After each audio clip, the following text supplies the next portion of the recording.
حدثنا عبد الله بن يوسف قال أخبرنا مالك عن ابن شهاب عن عبيد الله بن عبد الله بن عتبة عن أم قيس بنت محصن أنها أتت بابن لها صغير لم يأكل الطعام إلى رسول الله صلى الله عليه وسلم، فأجلسه رسول الله صلى الله عليه وسلم في حجره فبال على ثوبه، فدعا بماء فنضحه ولم يغسله. और राहते अफलाक पर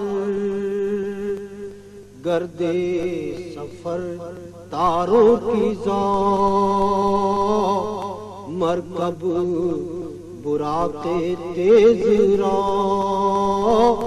साइस जिब्रीले अमीन।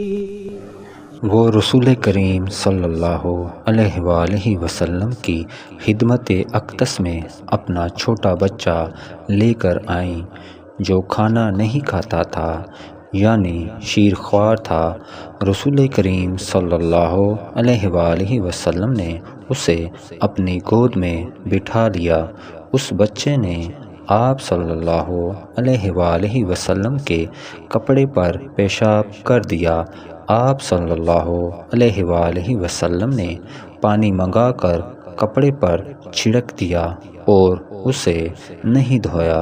सही बुखारी हदीस नंबर 223। दावा है तेरी चाहत का